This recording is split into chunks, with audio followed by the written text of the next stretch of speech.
குழந்தையாவே இருந்திருந்தா என்ன தனியா தவிக்க விட்டுட்டு போயிருக்க மாட்டேல்ல.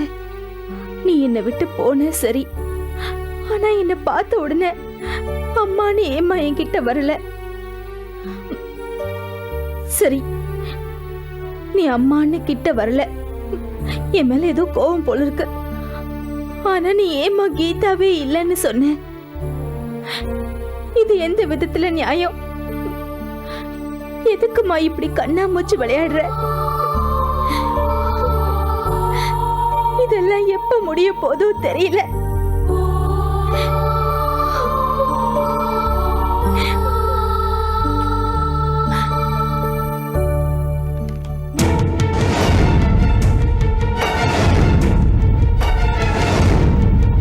எனக்கு கிடைச்ச இந்த மோசமான புருஷன் மாதிரி வேற எந்த பொண்ணுக்கும் கிடைக்க கூடாது. பணத்தாசை பிடிச்ச மிருகம். நானே புருஷன் வேண்டான்னு தலைமுழுகிட்டேன். அதுக்கப்புறம் எதுக்கு அவனை நினைக்கணும்? எனக்கு இப்ப என் குழந்தைதான் முக்கியம். என் கீதாவை நான் எதுக்கு பிரிஞ்சிருக்கணும்?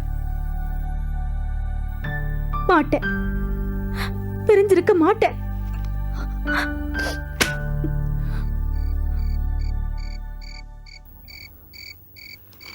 என்னம்மா மணி 12 போது இன்னும் தூங்கல? ஒரேடியே தூங்குறதுக்கு ஏதாவது வழி இருந்தா சொல்லுங்க, போய் தூங்குறேன். ஏமா இப்படி எல்லாம் பேசுற? வேற எப்படி பேசுறதா? மாதவி,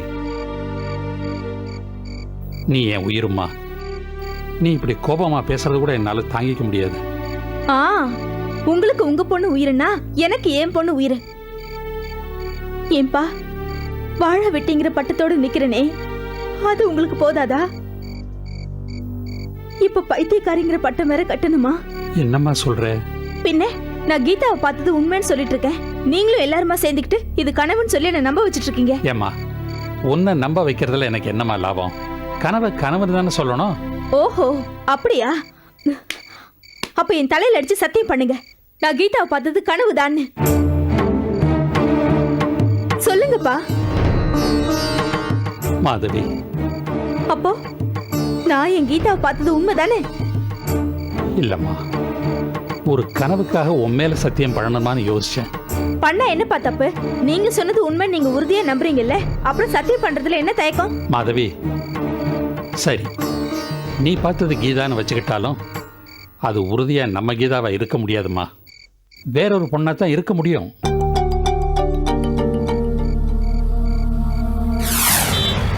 ஐயோ ஆண்டி, நீங்க வேற யாரையும் நினைச்சு என்ன போய் கீதா கீதான்னு கூப்பிட்டு இருக்கீங்க. நான் கீதா இல்ல ஆண்டி, கௌரி.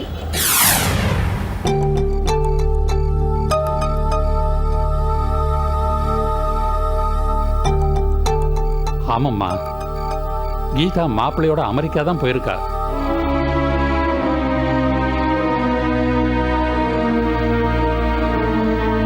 ஏன்பா, ஒருவேளை அவங்க திரும்பி வந்திருந்தா? இல்லம்மா, அவங்க ஒன்றும் வரல, எனக்கு தெரியாத. அப்போ அவங்க வந்த உடனே கீதா அவங்க கூட்டிட்டு வந்துருவீங்கல்ல? கண்டிப்பா. அவங்க வந்ததும் முதல்ல கீதாவை கூட்டிட்டு வந்து உங்ககிட்ட ஒப்படைக்கிறேன். போருமா, நீ போய் படுத்துக்கம்மா. போ போம்மா, போ.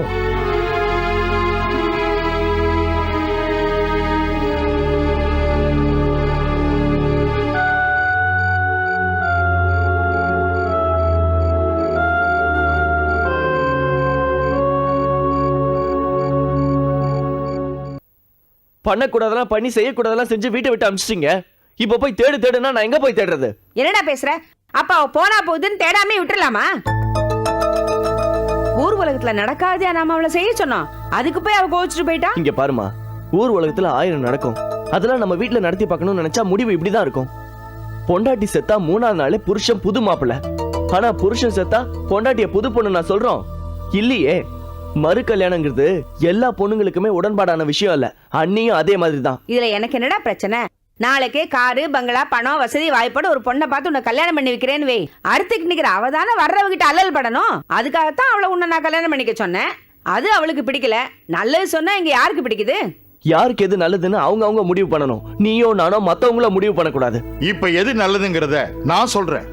பாஸ்கர், உங்க அண்ணனோட பணம் கவர்மெண்ட்ல இருந்து வந்திருக்கு. அதை உங்க அண்ணி தான் கையெழுத்து போட்டு வாங்கணும். அவ கையெழுத்து போட்டு வாங்குறதுக்காகவாவது நாம அவளை தேடி கண்டுபிடிச்சு கொண்டு வரணும். எதுக்கு கொண்டு வரணும்? தேடி பிடிச்சி தகவல் சொன்னா அவங்களே வாங்கிட்டு போப் போறாங்க. புரியாம பேசாதடா, 8 லட்சம் வந்திருக்குடா. அதனால என்ன? அதனால அத்தனை பணத்தையும் அவ ஒருத்தி தான் அனுபவிக்கணுமா? பணத்தை கொண்டு வந்து கொடுத்துட்டு இங்க இருந்தா அவளுக்கும் பாதுகாப்பு, பணத்துக்கும் பாதுகாப்பு. இனிமே அவளுக்கு என்ன தேவை? வருஷத்துக்கு 3 புடவையும் 3 வேளை சாப்பாடும் தானே. அதை நம்ம போட மாட்டோமா என்ன? அம்மா,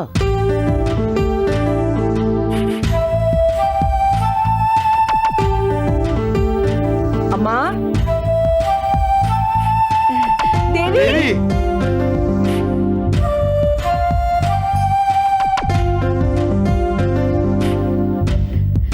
தேவி வந்துட்டியாம்மா? எதுக்காகம்மா வீட்டை விட்டு கோவிச்சுக்கிட்டு போனேன்? நாங்க உனக்கு என்ன குறை வச்சோம்? இல்ல ஏதாவது கொடுமைப்படுத்தினோமா? ஏமா அப்படி பண்ண? கட்டின புருஷன் உயிரோட இருக்கும் போதே தேவிக்கு இன்னொரு கல்யாணம் ஏற்பாடு பண்ணீங்களே, இந்த மாதிரி கொடுமை இந்த உலகத்துல வேற ஏதாவது இருக்குமா? இத பாருங்க, திரும்ப திரும்ப பாடின பல்லவிய மறுபடியும் பாடாதீங்க. என்ன பொறுத்த மட்டும் என் மகன் செத்துட்டான். உயிரோட வந்து நிக்கிற வரைக்கும் அப்படியே வச்சுக்கோங்க. அதுக்காக இப்ப உயிரோட வந்து நிக்கிறாள இவளையே சாகடிக்க பாக்குறீங்க? தேவி என்னம்மா பண்ண? என் பையன் மூசா பாக்கலன்னா இந்நேரம் அவங்க மருமக தேவி தற்கொலை பண்ணிட்டு செத்துருப்பா. தேவி, ஏன் நீ நான் கல்யாணத்தை தடுத்து நிறுத்துறேன்னு சொன்னீங்களே, அதுக்கு அர்த்தம் இதுதானா? உயிரை விட்டு தான் தடுக்கணுமா? வேற வழி தெரியலப்பா. என்னம்மா வழி தெரியல? 1க்கு 2 தடவை நீ வேண்டான்னு சொல்லியிருந்தா இந்த கல்யாண பேச்சையே நாங்க பேசிருக்க மாட்டோமே. உன் நல்லதுக்கு நாங்க ஏதோ செய்ய போக கடைசியில எங்க மேல கொலை பழிய போட பாத்தியேம்மா. என் மகன் போன வேதனையே இன்னும் தீரல. அதுல மருமக நீயும் எங்களை விட்டு போயிட்டா நாங்க உயிரோட இருப்போம் நினைச்சியா? சத்தியமா இருக்க மாட்டோம்மா. தேவி, உன்னுடைய எதிர்காலம் பாழா போயிடக்கூடாதுங்கிற பயத்துல தான் பாஸ்கரை உனக்கு கல்யாணம் பண்ணி வைக்க முடிவு பண்ணோம். ஆனா இப்ப அந்த பயம் இல்லம்மா. கணேஷோட பணம் கவர்மெண்ட்ல இருந்து வந்திருக்கு. நீ போய் கையெழுத்து போட்டு வாங்கிக்கிட்டு இங்கேயே வந்து உன் விருப்பம் போல இருமா. இல்ல மாமா, எனக்கு பணம் வேண்டாம். அத வாங்கி உங்களுக்கே கொடுத்துடுறேன். அவர் நினைப்ப மட்டும் சுமந்துக்கிட்டு அவர் வாழ்ந்த இந்த வீட்டுல நான் இருக்கிறதுக்கு ஒரு சின்ன இடம் கொடுங்க. எனக்கு அது போதும். அண்ணன் இல்லைங்கிற ஒரு குறைய தவிர உங்களுக்கு இங்க வேற எந்த குறையும் இருக்காத. நீ தாராளமா நீங்க இங்கேயே தங்கலாம். எங்க மருமக உயிரை காப்பாத்தின உங்களுக்கு எங்க குடும்பமே கடமைப்பட்டிருக்குங்க. இந்த உதவியை நாங்க உயிருள்ள வரைக்கும் மறக்க மாட்டோங்க. இப்பயே நன்றி சொன்னா எப்படிங்க? உங்க மகன் கணேஷ உயிரோட கொண்டு வந்து நிறுத்த வேண்டியிருக்க. இப்ப நீங்க இதை நம்ப வேண்டாம். நாங்க சொன்ன வார்த்தையை காப்பாத்தின பிறகு அப்புறமா நீங்க நம்பலாம். தேவி, நாங்க வரோமா? வாங்க. வருங்க. வரங்க, வரமா.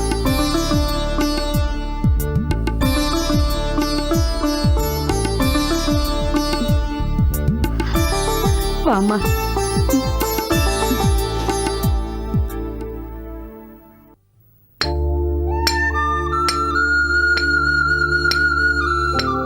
என் உயிரை காப்பாற்றினேன், என் காயங்களுக்கு மருந்து தடவி குணப்படுத்தினேன், நடக்க தோள் கொடுத்த, எனக்கு பழசெல்லாம் ஞாபகம் வரதுக்காக ஊரை சுற்றி காட்டினேன்.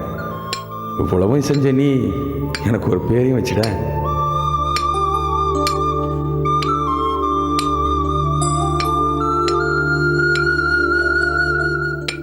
ஆறடி உயரத்துல ஒரு அழகான குழந்தை இருக்குன்னு சொன்னா கேக்குறவங்க என்னதான் கேனச்சிருக்கின்னு சொல்லுவாங்க.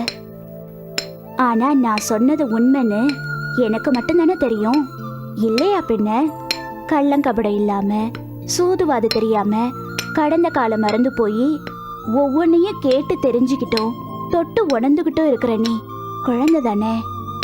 தேவலோக பல்லாக்குல போகும்போது தவறி பூமி மேல விழுந்த பொக்கிஷையா நீ. பூமியில இருக்கிறவங்களுக்கு கல்யாணம் சொர்க்கத்துல நிச்சயமாகுதுன்னு சொல்லுவாங்க. ஆனா நான் உன் மேல ஆசைப்பட்டதுக்கு அப்புறம்தான் பூமிக்கும் சொர்க்கத்துக்குமே கூட கல்யாணம் நிச்சயமாகும்னு நான் தெரிஞ்சுக்கிட்டேன்.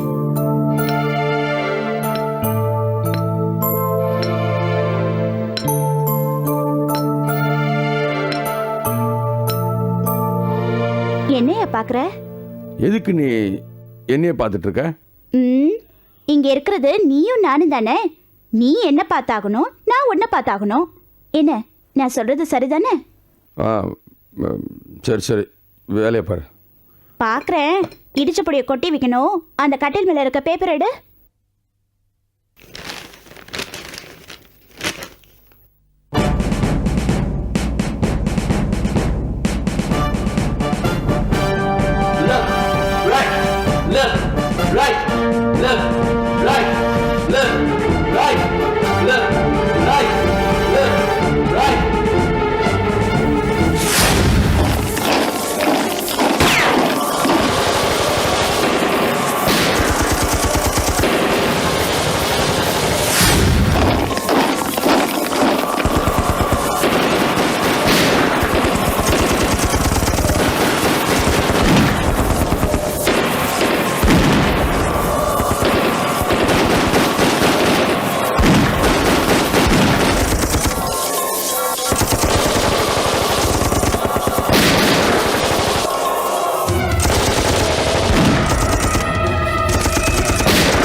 ஐயோ கணேஷ், என்னாச்சு என்னாச்சு உனக்கு?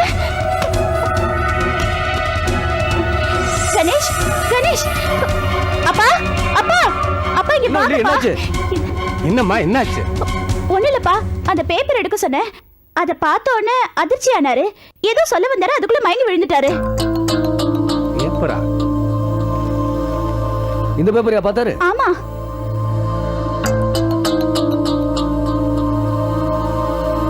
பேப்பர்ல என்னப்பா இருக்கு? வள்ளி, ராணுவ வீரர்களோட படம் இருக்கு, கொஞ்சம் இப்படி வா. ராணுவ வீரர்கள் படமா? ஆமாமா.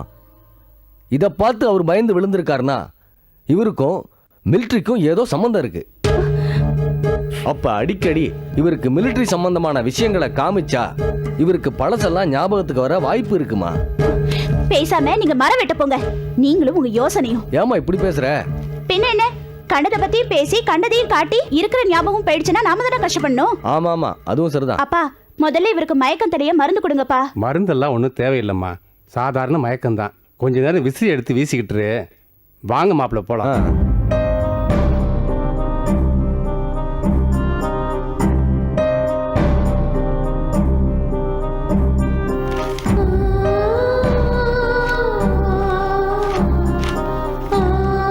யோ, இதுக்கு முன்னாடி எப்படியோ, இப்ப என் உயிரே நீதாயா. எதையாவது பார்த்து எல்லாமே ஞாபகத்துக்கு வந்துருச்சுன்னு சொல்லி என்னை விட்டு போயிடாதயா. நீ இல்லைன்னா நான் செத்துருவையா.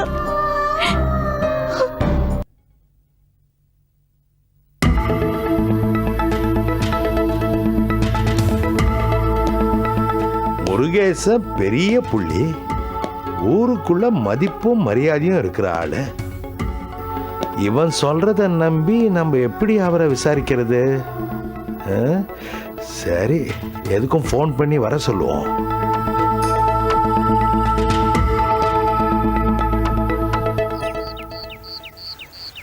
ஏன்பா ஐயா, செடி காயிற வரல என்ன பண்ணிக்கிட்டு இருந்த? உன் இஷ்டத்துக்கு என்னத்தையோ பண்ணிக்கிட்டு இருக்க. என்னப்பா நீ பார்த்து செய்யப்பா. சரிங்கய்யா.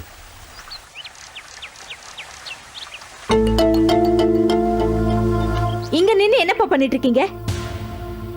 இங்க பாருங்க, இன்னும் 10 நாள் வெயிட் பண்ணுவேன். அதுக்குள்ள கீதா இங்க வரல, நாம 2 பேரும் அமெரிக்காக்கு போறோம். பார்க்கலாம் விடு. என்ன பார்க்கலாம் விடு? அமெரிக்காக்கு போறோம்னா போறோம் தான். சரி போகிறோம். ஐயா உங்களுக்கு போனு. வரேம்மா.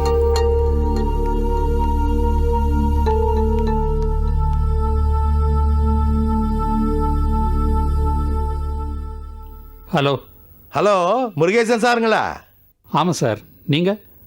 நான் K3 இன்ஸ்பெக்டர் கோதண்டராமன் பேசுறேங்க. என்ன விஷயம் சார் திடீர்னு ஃபோன் பண்ணுறீங்க? ஒன்றும் இல்லை, ஒரு சின்ன வெரிஃபிகேஷன். சொல்லுங்கள் சார். நேற்று காலையில் நான் ஒரு அக்யூஸ்டை பிடிச்சேன். அவனை விசாரிச்சதுல அவன் உங்க மாப்பிள்ளைன்னு சொல்றான்.